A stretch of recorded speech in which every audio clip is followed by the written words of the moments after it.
है गाइस, कैसे हैं आप लोग। जैसा कि आप लोग को पता है कि मैट्रिक्स चल रहा है।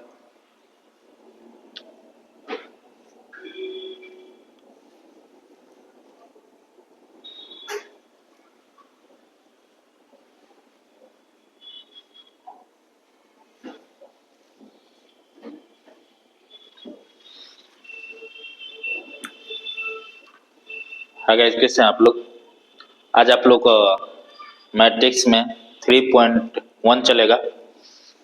3.1 से पहले आप लोग को कुछ रिवीजन करा देते, जितना भी कॉन्सेप्ट बताए। जो भी बच्चे अगर पीछे का वीडियो अगर नहीं देखे हैं तो अगर यहाँ से भी वीडियो देखना स्टार्ट कीजिएगा तो भी आपसे क्वेश्चन बनेगा। तो आज आप लोग को थोड़ा सा पीछे का रिवीजन भी करा देंगे, उसके बाद आपका 3.1 का क्वेश्चन बताएंगे। चैप्टर कौन सा? आव्यूह है। इसको इंग्लिश में क्या बोलते हैं? मैट्रिक्स बोलते हैं। जो कि आपका क्या हो जाएगा 3.1 बताएंगे। क्लास लेक्चर आपका 8वां हो जाएगा।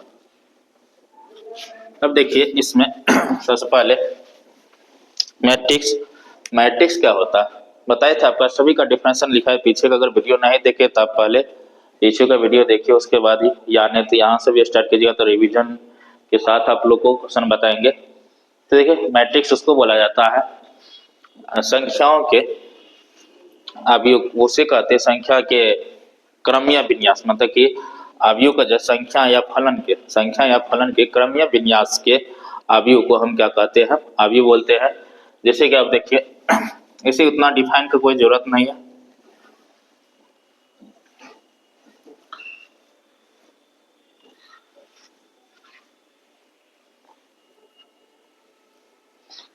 गाइज, कैसे हैं आप लोग।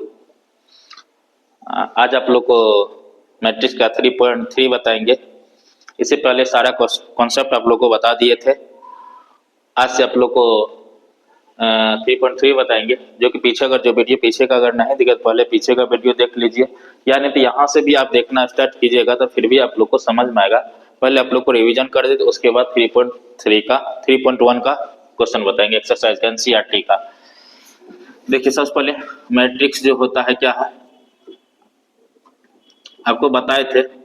मैट्रिक्स को हम क्या करते हैं, उसके मैट्रिक्स को हम अवयव को कैपिटल लेटर से नामकरण करते। क्या करते? कैपिटल लेटर से। जैसे ए से हम किसी भी मैट्रिक्स का नामकरण जो करते कैपिटल लेटर से, बड़ा अक्षर से नामकरण करते हैं और उसको दिखाते कैसे? बड़ी कोष्ठ या तो हम छोटी कोष्ठ, या तो बड़ी कोष्ठ या तो हम छोटी कोष्ठ से इसको दिखलाते हैं। हम नामकरण जो करते हैं कैपिटल ए से करिए या बी से कीजिए, और उसको हम ब्रैकेट जो लगाते हैं तो बड़ी कोष्ठ और छोटी कोष्ठ का अंतर्गत रखते हैं। ये इसलिए रखते हैं ताकि उसको देखने में खूबसूरती रहे। और इसके बाद अवयव के अंदर में जो संख्या होता है, जैसे कि हम लिखते हैं 2, 4, 7, 8। तो जो हमको क्या रहता है, जो हमको हॉरिजॉन्टल रहता है उसे हम क्या बोलते हैं? पंक्ति बोलते हैं। जो हॉरिजॉन्टल है हमको, जैसे कि देखिए ये हॉरिजॉन्टल, तो इसको हम क्या बोलेंगे? पंक्ति बोलेंगे। ये क्या हो जाएगा आपका पहला पंक्ति है। इंग्लिश में रो बोलते हैं। इसको हम डिनोट जो करते हैं R1 से। क्या से? R1 से। पहला पंक्ति को R1 से, दूसरा पंक्ति को R2 से। ये जो हमको वर्टेक्स है, जो हमको वर्टेक्स रहता है उसको हम क्या बोलते हैं? स्तंभ बोलते हैं। जैसे कि वर्टेक्स हो गया तो ये क्या हो गया? स्तंभ हो गया। क्या हो गया? स्तंभ हो गया। स्तंभ को इंग्लिश में कॉलम बोलते हैं। CL कॉलम बोलते। क्या बोलते? कॉलम बोलते हैं। इसको कैपिटल C1 से डिनोट करते हैं, इसको C2 से। 2 कॉलम, कितना कॉलम है? 2 कॉलम है और 2 रो है। कितना पंक्ति? 2 पंक्ति और 2 स्तंभ है। और मैट्रिक्स में, किसी भी मैट्रिक्स में अब इसमें क्या होता है? कोटि लिखते हैं। क्या लिखते हैं? कोटि। अवयव क्या होता है? अवयव में हम कितना पंक्ति है, जितना पंक्ति रहता है, जैसे कि यहाँ कितना 2 पंक्ति है, जैसे यहाँ लिखे 2 3 4 5 8 9, यहाँ कितना पंक्ति, पहला पंक्ति ये हो गया, ये आपका दूसरा पंक्ति, ये पहला स्तंभ, ये आपका दूसरा स्तंभ, ये आपका तीसरा स्तंभ।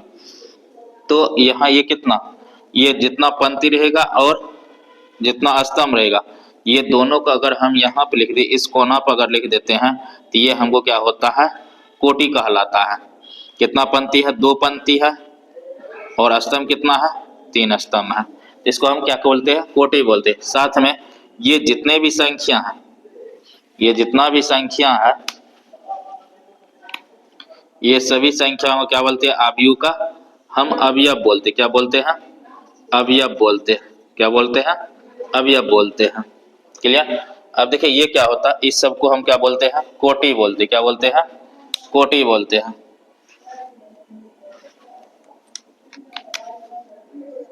क्या बोलते हैं, कोटि बोलते हैं। तो क्या बोलते हैं, कोटि। कोटि इंग्लिश में बोलते हैं ऑर्डर।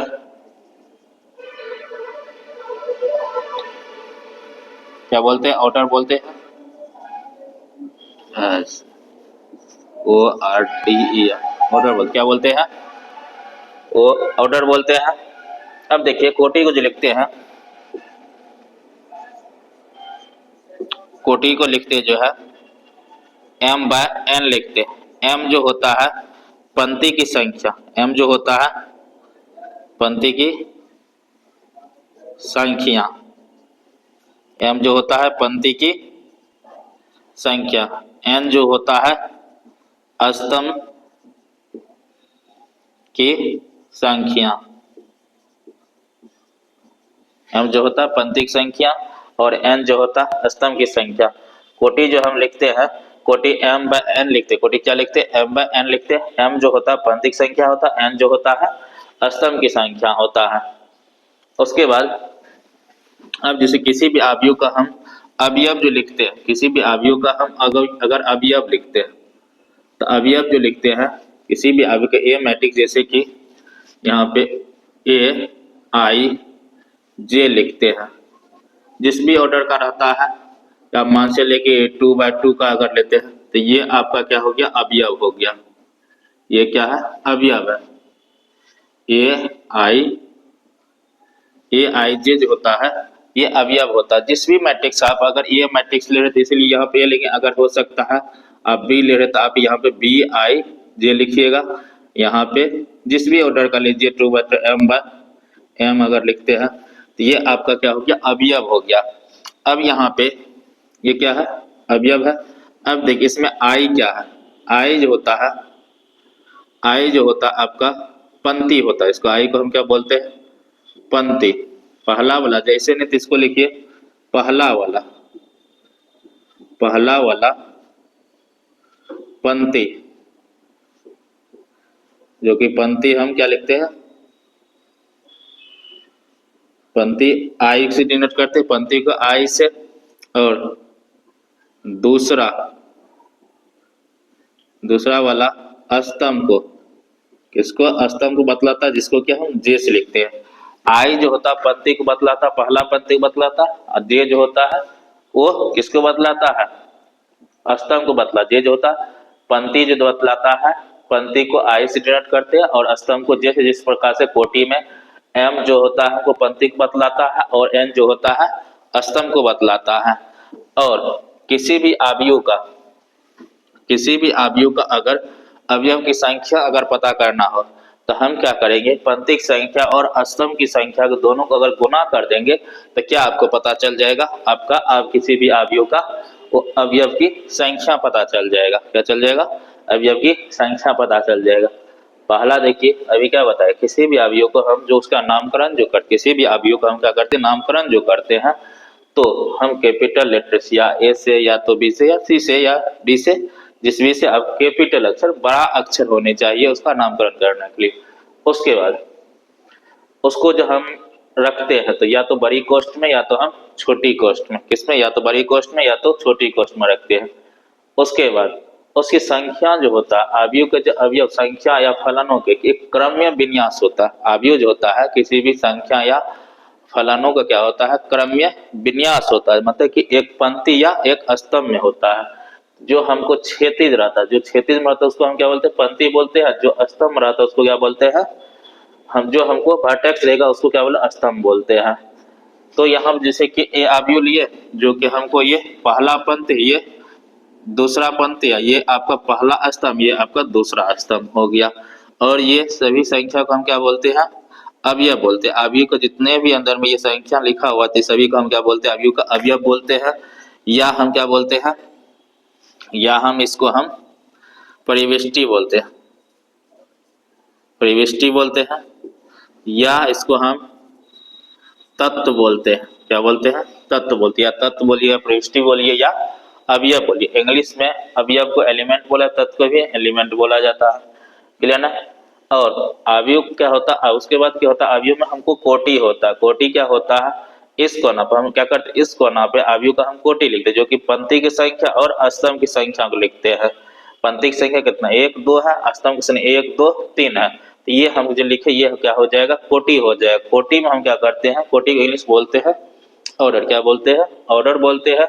और पहले हम किसको लिखते हैं, पंक्ति को लिखते, उसके बाद स्तंभ को लिखते। ये गुणा नहीं है, ये गुणा का चिन्ह है, ताकि इससे ये स्पष्ट होता है पंक्ति की संख्या कितना है और स्तंभ की संख्या कितना है। यहाँ पे आप गुणा के बदले आप क्या कर सकते हैं, स्टार भी लगा सकते हैं। तो हम यहाँ कोटि, कोटि के अंदर m/n लिखते हैं, जो कि m जो होता है पंक्ति की संख्या और n जो होता है स्तंभ की संख्या। उसके बाद अब किसी भी अवयव का अवयव जो लिखते हैं हम, तो a i j से डिनोट करते हैं। i जो होता है पंक्ति को बतलाता है, j जो होता है स्तंभ को बतलाता है। क्लियर ना। यह क्रम्य विन्यास, या किसी भी अवयव को आप डिनोट जो कीजिएगा। उसके बाद किसी भी अवयव को हम इसे भी लिख सकते हैं, a11 a12 a21 a22। तो यहाँ देखिए a11 जो है, a11 जो है, तो ये पहले ये जो है किसको, आई को बतलाता है, ये आपका जे को बतलाता है। ये क्या है, आई को बतलाता है, ये जो है आपका जे बतला, ये आपको आई को बतलाता है, ये जे को बतलाता है, ये आई को बतलाता है, ये आपका जे बतला। इससे ये पता, जैसे कि a11 है तो ये पहला जो है आपको किस चीज को बतलाता है, कौन सा पंक्ति है, तो पहला पंक्ति है, ये पहला स्तंभ भी है। पहला पंक्ति, ये पहला क्या होगा, पहला पंक्ति, और ये क्या होगा, पहला स्तंभ, पहला स्तंभ। या अगर आप a12 लिखते हैं, ये आप क्या लिखते हैं 1 2, तो 1 का मतलब क्या, पहला पंक्ति, और दूसरा क्या, ये दूसरा स्तंभ को बतला रहा है। ये क्या है, दूसरा स्तंभ बतलाता है। या आप a21 को, तो पहला किसको बतला, पहला आपका ये क्या बतला रहा है, 2 जो है ये दूसरा पंक्ति को बतला रहा है, दूसरा पंक्ति को, ये पहला आपका स्तंभ को बतला रहा है, इसको मतलब स्तंभ को बतलाता। उसी प्रकार a22 पहला, ये दूसरा पंक्ति और दूसरा स्तंभ को बतलाता है। इसको हम बोलते हैं क्रम्य विन्यास। क्या बोलते हैं, क्रम्य विन्यास। तो इस प्रकार से अगर आपको दिखे तो आपको यहाँ से ये पता चलता है कि पहला जो होता है वो स्तंभ को पंक्ति को बता, दूसरा स्तंभ को बतला, तो कौन सा पंक्ति में है और कौन सा स्तंभ में है, ये चीज हम यहाँ से हम क्लियर कर सकते हैं। ये सभी जितना भी है ये सारा क्या है, अवयव है। उसके बाद आप लोग को बताए थे, चलिए इसको मिला दे।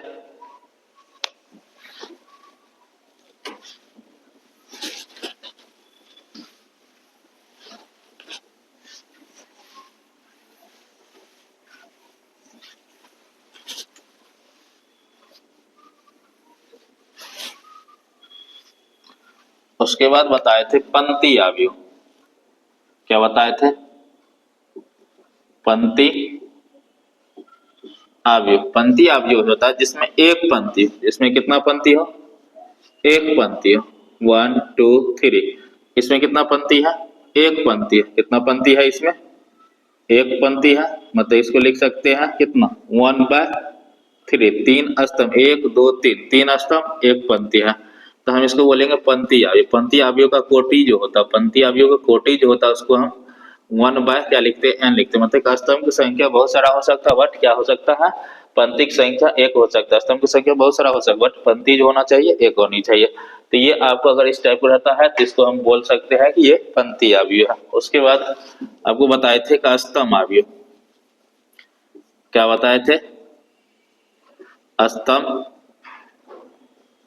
आव्यूह।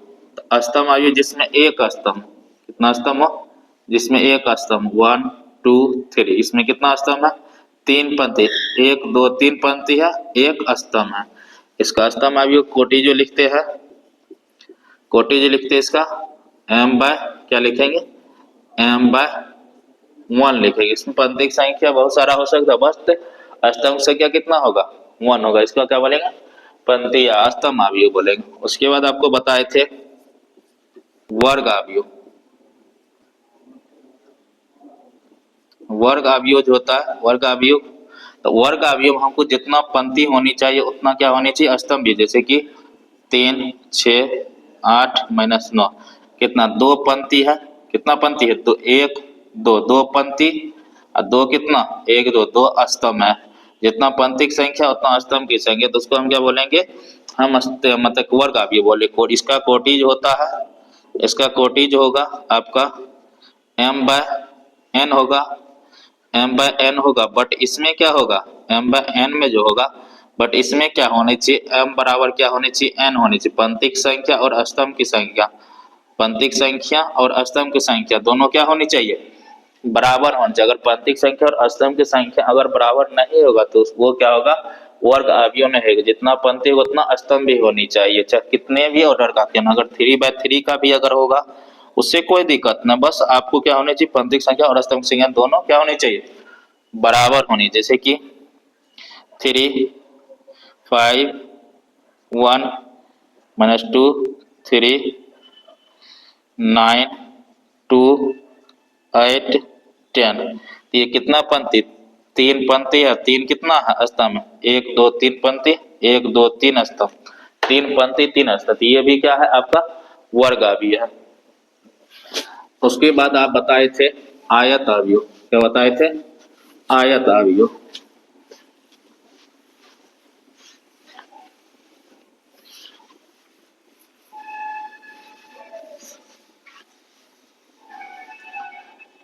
क्या बताए थे, आयत आव्यूह।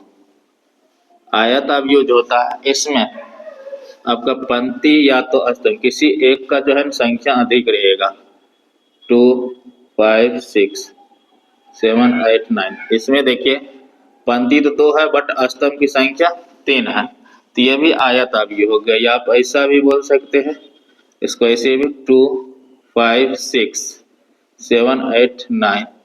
या आपका ये भी आपका क्या, इसमें देखिए अब 3/2 गया, 3 पंक्ति है 2 स्तंभ है, तो ये क्या हो जाएगा आपका आयत आव्यूह हो जाएगा। इसका जो कोटि होगा आपका, इसका जो कोटि होगा या तो m/n में कोटि में होगा, बट इसमें क्या होगा आपका, या तो क्या होगा m ग्रेटर देन n होगा, या तो m लेस देन n होगा, m लेस देन n होगा। या तो पंक्ति स्तंभ से पंक्ति ज्यादा होगा, या तो पंक्ति से स्तंभ ज्यादा होगा। वैसे कंडीशन में आपको क्या होगा, आपका आयत आव्यूह होगा। वर्ग आव्यूह क्या होगा, जितना पंक्ति की संख्या रहेगा उतना स्तंभ की भी संख्या रहेगा। आयत आव्यूह क्या होगा, या तो पंक्ति की संख्या ज्यादा रहेगा या तो आपका स्तंभ की संख्या ज्यादा रहेगा, तो वो क्या कहलाएगा, आयत आव्यूह कहलाएगा। उसके बाद बताए थे आपको वर्ग आव्यूह, अति वर्ग आव्यूह, विकर्ण आव्यूह। विकर्ण आव्यूह, विकर्ण आव्यूह जो होता है आपका, विकर्ण जिसको डायगोनल मैट्रिक्स बोलते हैं, विकर्ण आव्यूह जो होता है विकर्ण अवयव तभी हो सकता है जब आपका वर्ग अवयव होगा। पहला तो क्या होगा, वर्ग अवयव होना कंपलसरी है। वर्ग अवयव में ही आपका क्या हो सकता है, आपका विकर्ण अवयव हो सकता है। तो विकर्ण अवयव में क्या होगा, विकर्ण का स्थान पर क्या होगा, विकर्ण का स्थान पर आपका कोई भी अवयव हो सकता है। विकर्ण का स्थान पे कोई अवयव आ सकता है, बट विकर्ण के अलावा शेष अन्य जो अवयव होगा वो सभी क्या होगा, आपका शून्य होगा। शेष सभी अवयव क्या होगा, आपका शून्य होगा। जैसे कि यहाँ पे हम के 4 लेते हैं, 5 9, बाकी सभी अवयव क्या होगा, शून्य होगा। बाकी सभी अवयव क्या होगा, शून्य होगा। जैसे कि 2/2 का अगर भी लेते हैं तो विकर्ण अवयव, जैसे कि यहाँ पे हम 9 लेते हैं, यहाँ पे -2 ले ली, यहाँ 0। तो यहाँ देखिए विकर्ण, ये तो आपका विकर्ण, विकर्ण का स्थान कोई नंबर है, बाकी सब अवयव क्या है, 0 है। यहाँ विकर्ण का स्थान क्या है, तो हमको नंबर है, बाकी बात हमको क्या, सभी अवयव शून्य है। इसमें एक कंडीशन और है, इसमें एक कंडीशन क्या और है, इसका जो होनी चाहिए, इसमें आपका जैसे कोई अवयव, जैसे कोई विकर्ण अवयव है, तो ये एक विकर्ण अवयव है, जैसे कि एक ये विकर्ण अवयव है, तो आपका जैसे कि इसमें क्या होगा, जैसे कि m/n है, इसमें a तभी जुड़े हो सकता है, aij तभी 0 हो सकता है जब आपका क्या होगा, i not equal to j होगा। यदि अवयव तभी आपका नॉट इक्वल 0 के बराबर तब नहीं हो सकता जब i और j के बराबर होगा।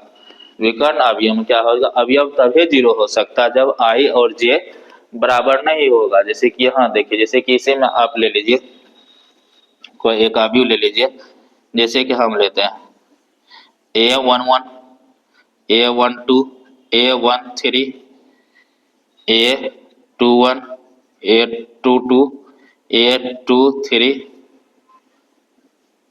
a31 a32 a33, ये कितनी 3/3 कोटि का है। यहाँ देखिए आप विकर्ण वाले स्थान पे, विकर्ण वाले स्थान पे ये देखिए विकर्ण है, इसमें देखिए आई, ये तो क्या पहला वाला तो आई होता है, दूसरा वाला क्या होता है, जे होता है। तो यहाँ आई की भी संख्या क्या 1 है, जे की भी संख्या 1 है। यहाँ आई की संख्या 1 है, जे की संख्या 2 है, यदि आई की संख्या 2 है, जे की संख्या 2 है, जे आई की संख्या 2 है, जे की भी संख्या, आई की संख्या आपको 3 है, जे की संख्या 3 है। देखिए यहाँ भी आई और जे इक्वल है, यहाँ भी आई और जे इक्वल है, यहाँ भी आई और जे इक्वल है। तो आई और जे जब इक्वल होगा तो वैसे कंडीशन में आपको क्या होगा, अवयव शून्य नहीं होगा। क्या होगा, शून्य नहीं होगा, विकर्ण अवयव का है। मतलब कि ये कंडीशन है, आपको हो सकता है आपको ऑब्जेक्टिव में ऐसा कंडीशन दे दे, तो वहां पर आप कैसे चूज कीजिएगा ये आपको बतला रहे। तो वहां पे ये आपको अगर विकर्ण अवयव तभी हो सकता है, ऐसा कंडीशन हो सकता है जब आई और जे नॉट इक्वल टू होगा।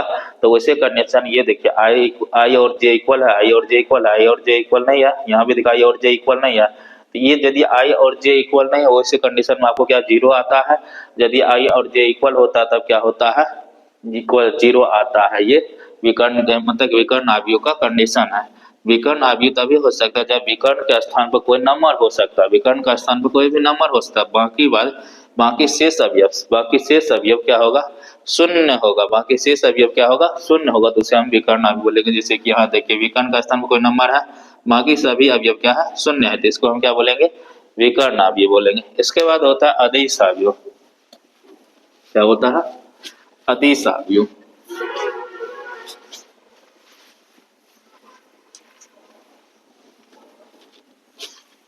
क्या होता है, अदिश अवयव। क्या होता है, अदिश अवयव।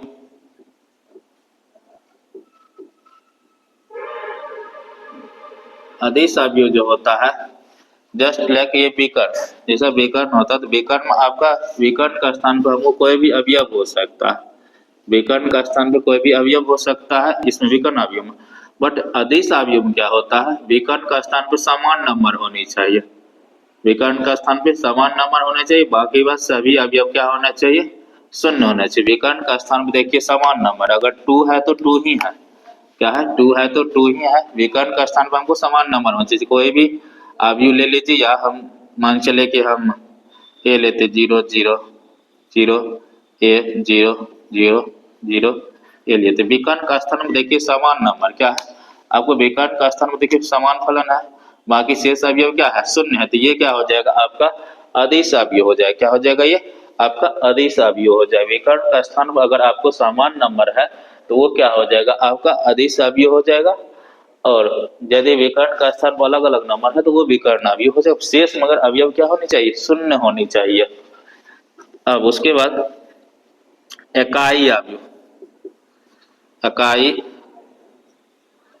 अवयव या इसको बोल सकते हैं एकांक अवयव। क्या बोल सकते हैं, एकांक अवयव, या इसको तत्समक अवयव बोल सकते हैं, तत्समक अवयव। तत्समक क्या बोलते हैं हिंदी में, क्या बोलते हैं इसको,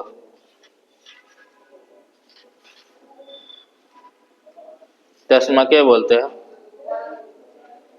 तत्समक आइडेंटिटी अवयव इंग्लिश में तत्समक बोलते हैं। तो तत्समक अवयव बोलते हैं, या इकाई अवयव या एकांक अवयव या तो तत्समक अवयव बोलिए। इकाई अवयव को यूनिट मैट्रिक्स बोलते हैं। क्या बोलते हैं, यूनिट मैट्रिक्स। क्या बोलते हैं, यूनिट मैट्रिक्स बोलते हैं। क्लियर है। इसको तत्समक अवयव का आइडेंटिटी मैट्रिक्स।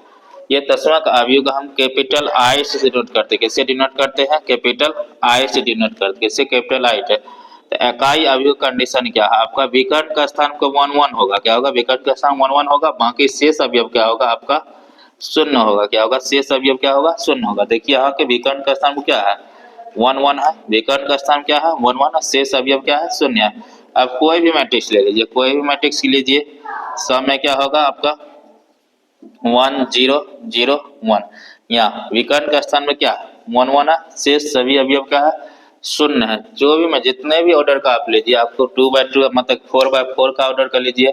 यहाँ कितने 3/3 का ये कोटि था, इसका कितना 2/2 कोटि था। या आप कितना 4/4 का भी लीजिए, 1 0 0 0 0 1 0 0 0 0 1 1 0 0 0 0 1। तो विकर्ण का स्थान कितने 4/4 का कोटि है। तो विकर्ण का स्थान में देखिए यहाँ पे 1 है, विकर्ण का स्थान पे क्या है, यहाँ पे 1 है, विकर्ण का स्थान क्या है 1 है। तो ये आपका क्या इकाई अवयव। अब देखिए इसमें सभी विकर्ण इकाई अवयव जो हो सकता है, इकाई अवयव जो होगा वो अदिश अवयव भी हो सकते हैं। इकाई अवयव जो है आपका अदिश अवयव भी हो सकता है और आपका विकर्ण अवयव भी हो सकता है। बट सभी विकर्ण अवयव इकाई अवयव नहीं हो सकता है। जिसका जो विकर्ण अवयव में 1 1 रहेगा विकर्ण का स्थान, बाकी शेष अवयव क्या होगा, शेष अवयव क्या होगा शून्य होगा। तो उसे क्या होगा, उसे हम क्या बोले विकर्ण अवयव बोले। उसके बाद अदिश अवयव, अदिश अवयव जितने भी अदिश अवयव होता है, जितने भी अदिश अवयव होता है वो सभी विकर्ण अवयव हो सकता है। जितने भी अदिश अवयव होता है वो आपका विकर्ण अवयव हो सकता है, बट सभी विकर्ण अवयव अदिश अवयव नहीं हो सकता है। क्योंकि अदिश अवयव का कंडीशन ये है कि विकर्ण का स्थान पर आपको समान नंबर होनी चाहिए। बाकी विकर्ण का स्थान क्या होनी चाहिए, समान संख्या होनी चाहिए, समान अवयव होनी चाहिए। विकर्ण का स्थान समान अवयव होनी चाहिए, शेष अवयव क्या होनी चाहिए आपको शून्य होनी चाहिए। तो उसको हम क्या बोलेंगे, अदिश अवयव बोलेंगे। यहाँ तक है ना, यहाँ तक कोई दिक्कत नहीं। चलिए इसके आगे आपको बताए थे, इसके बाद आप क्या बताए थे आप लोग को, शून्य अवयव बताए थे। क्या बताए थे, शून्य अवयव।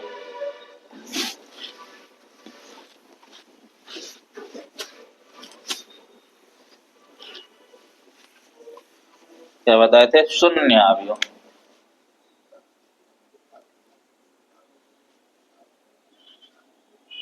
शून्य अवयव, शून्य अवयव को रिक्त अवयव या रिक्त अवयव, रिक्त अवयव बोलते हैं। शून्य अवयव को हम कैपिटल ओ से क्या करते हैं, कैपिटल ओ से क्या करते हैं, कैपिटल ओ से डिनोट करते हैं। इसका सभी अवयव क्या होता है, जीरो होता है। इसका क्या होता है, सभी अवयव क्या होता है, जीरो। जिस भी ऑर्डर का हो, जिस भी ऑर्डर का होगा इसका सभी अवयव क्या होगा, शून्य होगा। इसका सभी अवयव क्या होगा आपका शून्य होगा। ये क्या होगा, सभी अवयव क्या होगा शून्य होगा। क्या होगा, शून्य होगा। तो उसको क्या बोलेंगे, शून्य अवयव बोलेंगे। उसके बाद बताया था आपका उप अवयव, क्या बताए थे? उप अवयव,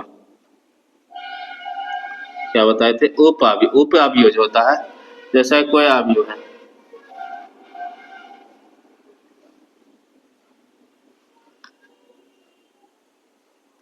तो उप अवयव का कंडीशन क्या है?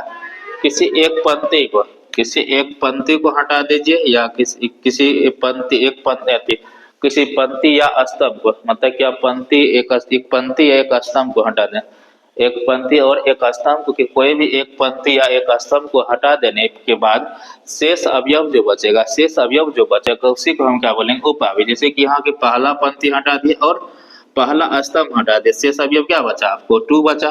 तो यही आपका क्या हो गया? आपका उप अवयव होगा। तो जिस भी ऑर्डर का हो, मान चलिए 3/3 का भी अगर ले सकते हैं, जैसे कि 1 5 3 -2 6 4 9 3 5। तो हम क्या कर रहे हैं इसमें? पहला पंक्ति को हम हटा रहे हैं, क्या कर रहे हैं? यानी तो आप दूसरा पंक्ति को हटा देते हैं और दूसरा स्तंभ को भी हटा देते, शेष हमको क्या बचेगा? शेष हमको बच क्या रहा है? शेष जो बच रहा है वही क्या हो जाएगा? उप अवयव। शेष क्या बच रहा है? 1 3 9 5। ये आपका क्या है? उप अवयव हो गया। ये क्या हो गया? उप अवयव। किसी एक पंक्ति और एक स्तंभ को यदि हटा देते हैं या छोड़ देते हैं, उसके अलावा शेष अवयव जो बचता है उसी को हम क्या बोलेंगे? उप अवयव बोलेंगे। क्या बोलेंगे? उप अवयव बोलेंगे। उसके बाद बताए थे आपको, इसके बाद बताए थे निम्न त्रिभुजावयव, निम्न त्रिभुजावयव,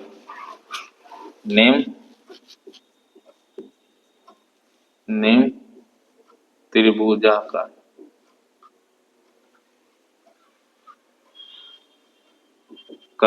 अवयव, त्रिभुजाकार अवयव, निम्न त्रिभुजाकार अवयव है ना। छोटे त्रिभुजा अवयव, कोई दिक्कत नहीं। क्या दिक्कत? निम्न, जो भी बुक में देख लीजिएगा, त्रिभुज। अब ऐसे भी पहले भी वीडियो में बता दिया है, त्रिभुज, निम्न त्रिभुज अवयव, लोअर ट्रायंगुलर मैट्रिक्स। तो आपको क्या हो जाएगा? निम्न त्रिभुज अवयव, निम्न त्रिभुज अवयव है, निम्न त्रिभुज अवयव होता है जैसे कि कोई विकर्ण अवयव है, कोई भी अवयव, पहले तो वो वर्ग अवयव होना चाहिए। तो इसका जो ऊपर वाला भाग, जिस विकर्ण अवयव, जिस वर्ग अवयव में विकर्ण के, मुख्य विकर्ण के ऊपर वाला भाग अगर शून्य आ जाता, ऊपर वाला मुख्य विकर्ण के, मुख्य विकर्ण, तो मुख्य विकर्ण आपको 3 0 5 3 2 1, मुख्य विकर्ण इसको बोला जाता है। मुख्य विकर्ण क्या बोलते हैं? इसी को बोलते हैं मुख्य विकर्ण। इसको बोलते हैं नहीं, मुख्य विकर्ण इसको बोलते हैं। तो मुख्य विकर्ण के ऊपर वाला जितने भी अवयव होता है वो सभी क्या होने चाहिए? शून्य होने चाहिए। तो मुख्य विकर्ण के ऊपर वाला जो अवयव है वो क्या है? आपका शून्य। देखिए ये शून्य है ना, ये आपका शून्य, तो ये क्या हो गया? निम्न त्रिभुज अवयव हो जाएगा। क्या हो जाएगा? निम्न त्रिभुज। यदि ऊपर वाला भाग अगर आपका शून्य है, यदि ऊपर वाला भाग यदि शून्य है, किसी भी त्रिभुज अवयव, कोई भी अवयव है, कोई भी वर्ग अवयव है, उस वर्ग अवयव में यदि मुख्य विकर्ण के ऊपर अगर सभी अवयव शून्य है तो वो क्या हो जाएगा? आपका निम्न त्रिभुज अवयव हो जाएगा। इसी में आपका उच्च त्रिभुज अवयव होता है। क्या होता है? उच्च त्रिभुज अवयव होता है। उच्च त्रिभुज अवयव क्या होता है? उच्च त्रिभुज अवयव जो होता है, उस त्रिभुज अवयव में आपका विकर्ण के नीचे वाला भाग, विकर्ण के क्या हो जाएगा? नीचे वाला भाग, नीचे वाला अवयव क्या हो जाएगा? नीचे वाला। यहाँ देखिए नीचे वाला क्या है? शून्य है। जब नीचे वाला किसी भी वर्ग अवयव में नीचे, मुख्य विकर्ण के नीचे वाला जो होगा अवयव वो अगर शून्य है तो आपका क्या हो जाएगा? वो उस त्रिभुज अवयव हो जाएगा। यदि ऊपर मुख्य विकर्ण के किसी भी वर्ग अवयव के मुख्य विकर्ण के ऊपर वाला अवयव अगर शून्य है तो वो क्या हो जाएगा? निम्न त्रिभुज अवयव हो जाएगा। यहाँ तक फाइनल। यहाँ तक आप लोग को कोई दिक्कत नहीं दिक्कत है। इसके आगे अब जो है, इसके आगे अब आप लोग को एक्सरसाइज पे लेके चलते हैं। क्या चलते हैं? आप लोग को एक्सरसाइज पे लेके चलते हैं। उदाहरण पीछे के वीडियो में आपको उदाहरण सहित सारा चीज बता दिया है। ये जो आप लोग का था रिवीजन हो गया, आपको रिवीजन करवा दिया। अब यहाँ से आप लोग को एक्सरसाइज का क्वेश्चन करवाएंगे।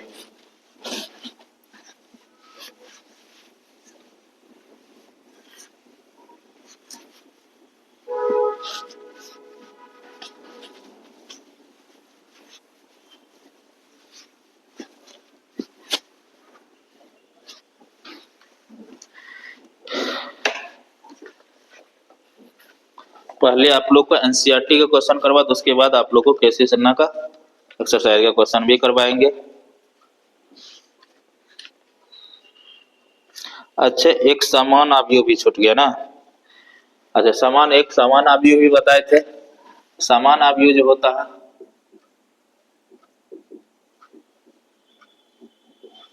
समान अवयव इक्वल मैट्रिक्स, तो समान अवयव में क्या हमने कोटि क्या होना चाहिए? कोटि समान तथा संगत अवयव समान।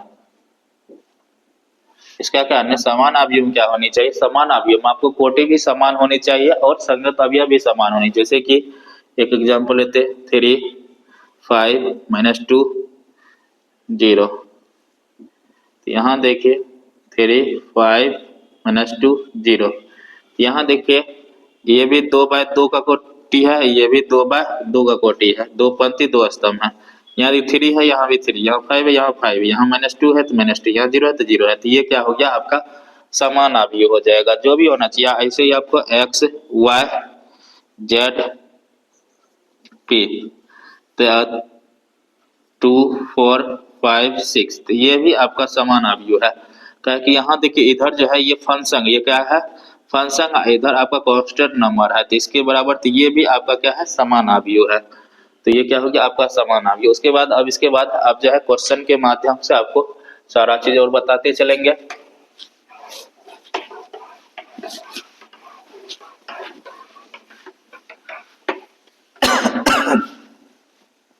क्वेश्चन आप देखिए 3.1 प्रश्नावली आपका कितना है? 3.1 से 1 नंबर का क्वेश्चन क्या है?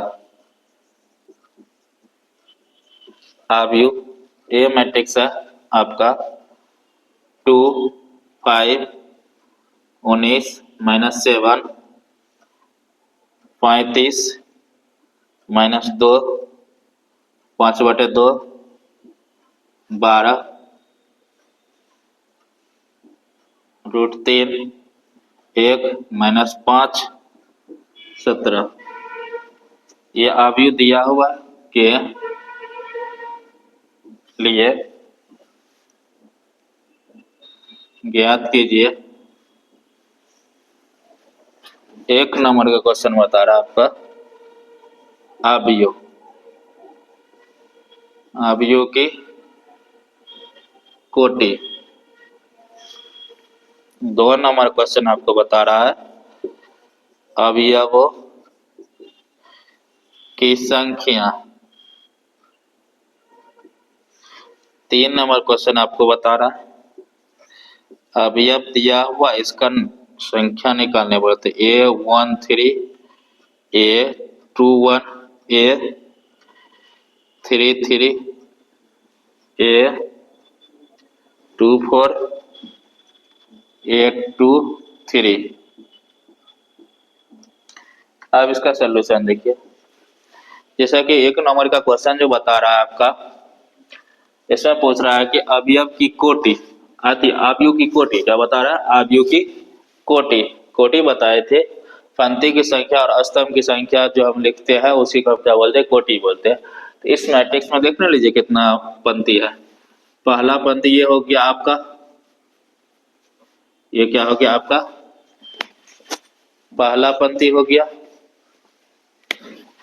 ये आपका पहला पंक्ति, ये आपका दूसरा पंक्ति, ये आपका तीसरा पंक्ति, ये पहला स्तंभ, ये आपका दूसरा स्तंभ, ये आपका तीसरा स्तंभ, ये आपका चौथा स्तंभ। मतलब है कि ये कितना है, 3 पंक्ति है 4 स्तंभ है, तो कोटि क्या हो जाएगा आपका, कोटि का आंसर आपका क्या हो जाएगा, आपका 3/4 हो जाएगा, क्या हो जाएगा 3/4 हो जाएगा स्तंभ। अब बोल रहा है 2 नंबर क्वेश्चन बोल रहा है अवयवों की संख्या, तो अवयवों की संख्या अगर पता करनी है तो आपको बताए थे, जब अवयव की संख्या पता किसी भी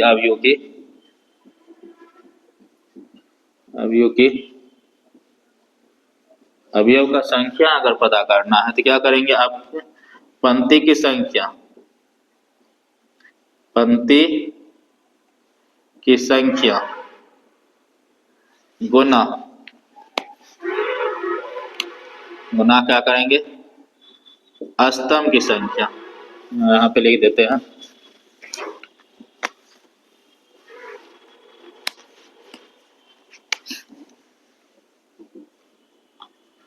पंक्ति की संख्या गुना स्तंभ की संख्या, गुना क्या, स्तंभ की संख्या, स्तंभ की संख्या, पंक्ति की संख्या गुना स्तंभ की संख्या क्या होनी चाहिए, पंक्ति की संख्या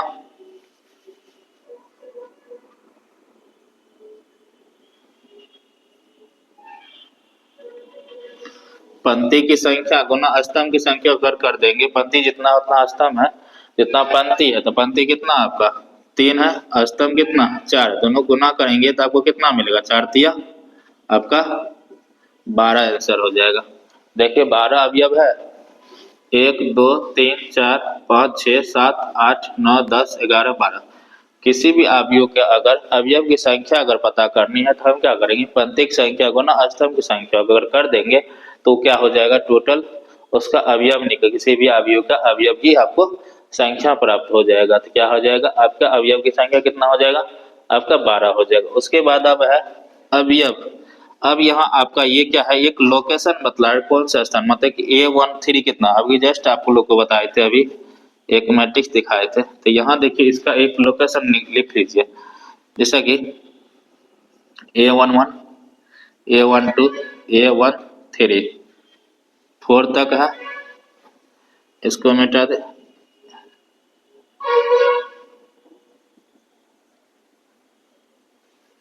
A14 A21 A23 A22 A23 A24 A31 A32 A33 A34, इसमें कितना 3 पंक्ति और 4 कितना स्तंभ। अब देखिए यहाँ से आप, तो ये हमको किस चीज को बतलाता है, तो ये देखिए ये जो है पहला पंक्ति को बतलाता, दूसरा क्या स्तंभ को बतलाता है, हम ऐसा बताए थे ना। तो अब देखिए ये कहाँ पे A13, तो 13 ये कौन सा पंक्ति है, पहला पंक्ति है, तीसरा स्तंभ है, तो वैसे नहीं यहाँ बतला रहा है, तो आपका आंसर क्या हो जाएगा, देखिए ये A13, तो A13 कौन सा पहला पंक्ति क्या है, ये पहला पंक्ति, ये तीसरा ना, तीसरा स्तंभ। तो अब इसमें खोजिए पहला पंक्ति कौन है, पहला पंक्ति तो ये है, तीसरा स्तंभ कौन है, यही ना है, तो आपका यही रिजल्ट हो जाएगा कितना 19। फिर A21, तो इसमें दूसरा पंक्ति, तो दूसरा पंक्ति तो ये है, पहला स्तंभ, तो पहला, तो दूसरा पंक्ति ये है, ये ना है, दूसरा पंक्ति है, पहला स्तंभ ये है, तो आपका 35 हो जाएगा इसका। फिर ये देखिए A33 आपका क्या हो जाएगा, A33, तो तीसरा पंक्ति है, तीसरा स्तंभ, तीसरा पंक्ति ये है, तीसरा स्तंभ देखिए, तो ये आपका ये -5 हो जाएगा। फिर A24, मतलब कि इसमें दूसरा पंक्ति चौथा स्तंभ, दूसरा पंक्ति चौथा स्तंभ, तो दूसरा पंक्ति तो ये है, चौथा स्तंभ कौन, ये 12 आपका आ जाएगा। फिर A23 मतलब दूसरा पंक्ति तीसरा स्तंभ, क्या हो जाएगा, दूसरा पंक्ति तीसरा स्तंभ, तब 5 कितना 2 हो जाएगा। यहाँ तक में कोई दिक्कत, यहाँ तक कोई दिक्कत नहीं ना? ये जो है ना, ये आपको पहले पंक्ति को बतलाता है, ये उसके बाद स्तंभ बतलाता है, मतलब कौन सा पंक्ति कौन सा स्तंभ में, क्लियर ना? ये आप ये क्रम में अवयव का क्रम में विन्यास बोल सकते हैं इसको, या ये जो लिख रहे हैं ये आपका अवयव का क्या बोलते हैं, लोकेशन, अवयव का लोकेशन एक होता है ना, एक लोकेशन, जैसे कि मोबाइल में एक लोकेशन होता दर्शाता है, तो वही आपका ये लोकेशन बतलाता है, स्थान को बतला, अवयव की स्थान को बतलाता है। तो इसमें इसी से पता कर सकते हैं आपको कौन सा, तो इसमें देख लेना कौन सा पंक्ति कौन सा स्तंभ है, उसके बाद उसका रिजल्ट लिख देना। इसके बाद अब नेक्स्ट वीडियो में आप लोग को 2 नंबर क्वेश्चन से बताएंगे।